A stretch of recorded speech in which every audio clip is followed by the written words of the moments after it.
Hello வணக்கம் and welcome to cricket Challengers Tamil channel. இந்த வீடியோவில் நம்ம அதை பற்றி பார்க்க போகிறோம் அப்படின்னா ஆர்ஆருக்கு எதிரான ஆட்டத்தில் ஆர்சிபியோட பிளேயிங் லெவன் என்னவாக இருக்கும் அப்படிங்கிறத பார்க்க போகிறோம். So playing eleven and combinations ஏதாவது நம்ம மாற்றணும் அப்படின்னா எந்த மாதிரி மாற்றலாம் அப்படிங்கிற ஒரு விஷயம் இது. ஸோ ஃபஸ்ட்டு பிளேயிங் லெவனை பொறுத்த வரைக்கும் எந்த விதமான சேஞ்சஸ் அப்படிங்கிறது நான் சொல்கிறேன். ஸோ ஃபஸ்ட்டு ஓப்பனிங்கில் ஃபாஃப் அண்ட் விராட் தான் இருப்பாங்க. ஃபாஃப் அண்ட் விராட்டை பொறுத்த வரைக்கும் பவர் பிளேலேயே விராட் கோலி 20க்கும் மேற்பட்ட சிக்ஸர்களை அடிச்சு ஒரு நல்ல ஒரு மிகப்பெரிய ஃபார்மில் இருக்கார். அவர் தான் ஆரஞ்சு கேப் வின்னர் அப்படிங்கிற அந்த ஒரு விஷயத்துலையும் கண்டிப்பாக 700க்கும் மேற்பட்ட ரன்கள் அடிச்சிருக்காரு. ஸோ இன்றைக்கி மேட்ச்சில் கிங் கோலியோட செஞ்சுரி அப்படிங்கிறது இருந்ததுன்னா கண்டிப்பாக அந்த 900+ ரன் சீசன்ஸ் அப்படிங்கிறதுக்கு கிங் கோலியால் போக முடியும். ஏன்னா இன்னும் 3 மேட்ச் இருக்குது. தலைவனால் 3 செஞ்சுரி அடிக்க முடியுமா அப்படிங்கிறத வெயிட் பண்ணி பார்க்கணும். பட் ஃபாஃப் அண்ட் விராட்டோட அந்த ஒரு ஃபார்ம் ரொம்ப க்ரூஷியல். ஸோ அடுத்தது பார்த்திங்கன்னா நம்பர் 3ல் ரஜத், அதாவது அந்த மிடில் ஆர்டரே நான் சொல்கிற பார்த்துக்கோங்க. Rajat Patidar, green and Maxwell அப்படிங்கிற இந்த ஒரு காம்பினேஷன் இருக்குது. ஸோ அதில் என்னோட ஒப்பீனியன் என்ன அப்படின்னா கிரீன் நம்பர் 3ல் வரக்கூடாது.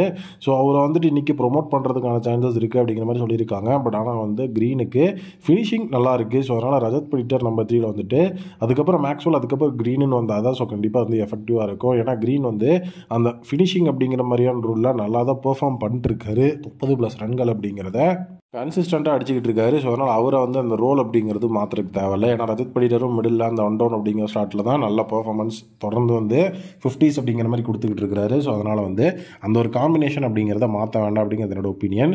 ஸோ அடுத்ததாக பார்த்தீங்கன்னா தினேஷ் கார்த்திக் இருக்கார். ஸோ தினேஷ் கார்த்திக் ஃபினிஷிங்கில் இருப்பார். ஸோ இம்பாக்ட் பிளேயர் அப்படின்னு வரும்போது அந்த இடத்துல லாம்ரூர் வரலாமா இல்லை ஒரு பவுலரை எடுத்துக்கலாமா அப்படிங்கிறத பேஸ்ட் ஆன் கண்டிஷன்ஸ் நம்ம டிசைட் பண்ணணும்.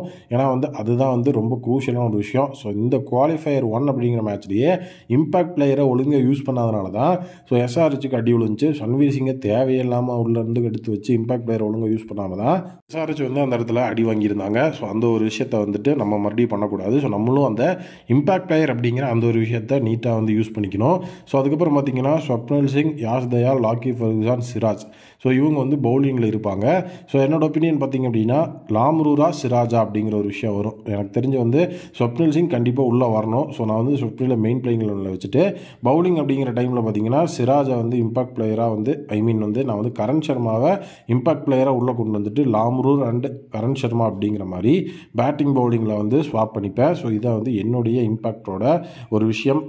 ஸோ கரண் சர்மாவை பொறுத்த வரைக்கும் நல்ல ஒரு தரமான ஒரு பேட்டிங் அப்படிங்கிறதும் அவர்கிட்ட ஓரளவுக்கு இருக்குது. ஸோ அதனால் அதையும் நம்ம எஃபிஷியண்ட்டாக பார்த்துக்கணும். ஸோ இதில் பார்த்தீங்கன்னா இன்னொரு மிகப்பெரிய விஷயம் என்ன அப்படின்னா பார்த்தீங்கன்னா நம்மளுடைய கேமரூன் கிரீன், அதுக்கப்புறம் ஆசீஸ் அப்படின்னு சொல்லப்படக்கூடிய கேமரூன் கிரீனும் கிளென் மேக்ஸ்வெலும் நல்ல ஒரு ஃபார்மில் இன்றைக்கி ஒரு மிகப்பெரிய வெறியாட்டம் போடுறதுக்கான வாய்ப்பு இருக்குது. காரணம் என்ன அப்படின்னா ஃபஸ்ட்டு குவாலிஃபயர் 1லே பார்த்தீங்கன்னா ஆஸ்திரேலியாவோட ஸ்டார்க்கு ஒரு வெறித்தனமான ஒரு ஃபார்மில் மார்க்ஸ் கட்டிட்டார். எப்போவுமே இந்த மாதிரி நாக் அவுட் ஸ்டேஜஸ் அப்படின்னு வரும்போது ஆஸ்திரேலியன் பிளேயர்ஸ் மார்க்ஸ் காட்டுவாருங்க. ஸோ அதன் விளைவு இந்த இடத்துல பார்த்திங்கன்னா நம்மக்கிட்ட 2 ஆஸ்திரேலியன் பிளேயர்ஸ் இருக்கிறாங்க. இவங்க 2 பேருமே ஒரு நல்ல ஒரு நாக் ஆடினாலே கண்டிப்பாக ஆர்சிபிக்கு வெற்றி பெறதுக்கான வாய்ப்புகள் இருக்கும். ஸோ இதுதான் என்னுடைய மிகப்பெரிய பிளேயிங் 11. உங்களுடைய 11 என்ன அப்படிங்கிறத கமெண்ட்டில் சொல்லுங்கள்.